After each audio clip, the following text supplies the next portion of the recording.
This is our last study together. We've come a long way from the waters of Mara, through the Sinai, south to Elam, then through the valley of Rephidim to Mount Sinai. From there we traced the footsteps of Moses north until we wound up at Kadesh Barnea. That was the last stop, you remember, before the children of Israel went into the Promised Land. I've traced these footsteps of Moses a number of times.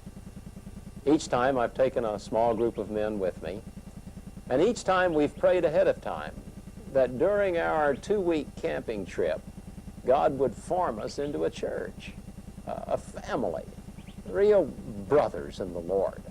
And each time God has been faithful.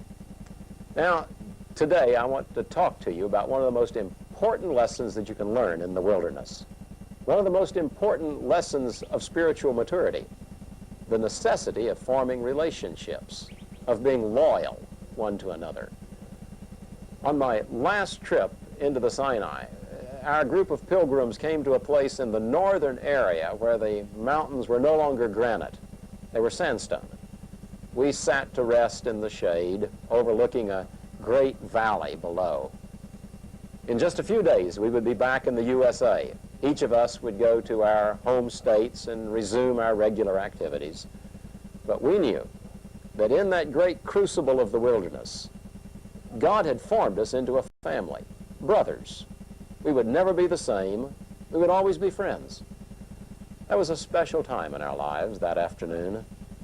I want to share it with you. Listen, come sit on a rock as I teach about relationships. We've been more than 8 days making our way through this wilderness. And one of the things that we've all discovered is the necessity of huddling. At night, when the rocks get cold and the wind whistles down these deep wadis, when the only shade that we can find is some kind of overhanging rock, there's a real necessity to draw together. I guess one of the things we've learned out here in the wilderness is that there's few genuine habitable places.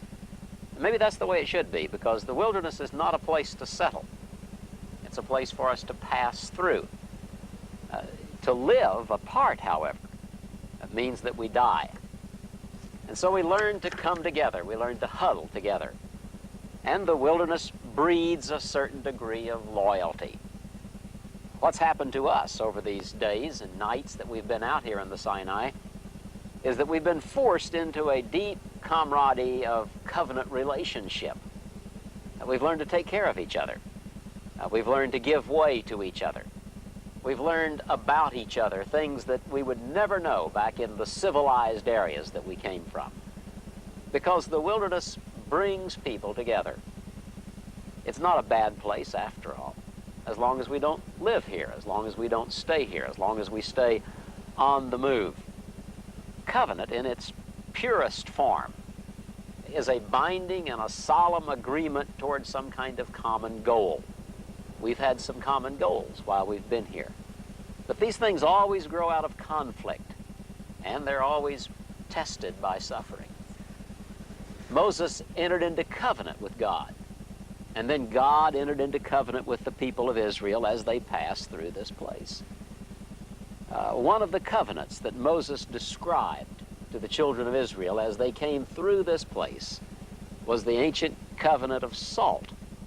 In fact, he said in the book of Leviticus, don't leave the salt of the covenant out of the grain offering that you offer to God. In the desert places, we have learned to enter into covenant with one another. In fact, if you'll remember the other night when we sat around the campfire and the Bedouin made bread for us, the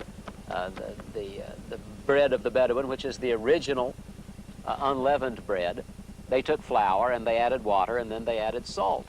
Salt is still part of the food that is eaten here. The bread had salt. Covenant people are people who have entered into the covenant of salt. The Bedouin are a covenant people. In fact, they have a saying, there's salt among us, which signifies that they're a people of loyalty. This is what the genuine church ought to be. It ought to be a people of loyalty. And you know, even though we didn't expect it to happen, that's one of the things that's happened to us while we've been out here in this wilderness. We've become a church. We've become a people who are loyal to one another. We're a people with a mission. We're going someplace. We're under authority. That's what the church really is. It's a group of people who've entered into the covenant of salt. And so we could say to one another here, there's salt among us. We're that kind of people. Jesus had a saying, and he used it in the Sermon on the Mount. He said, "You are the salt of the earth." I guess all of us have heard a number of sermons on that, about what salt does. It preserves, it purifies, it does many, many things. And yet I don't think that's what Jesus was talking about at all. I think Jesus was talking about the fact that we as the church are a group of people who've entered into covenant relationship.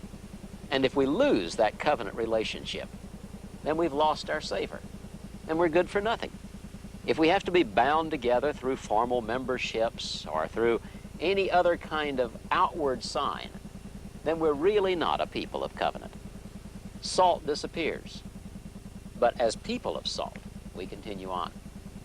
Salt is made up of two ingredients, sodium and chloride. Either one taken separately are poison, but put together, do that which has happened to us here in the wilderness, brings life.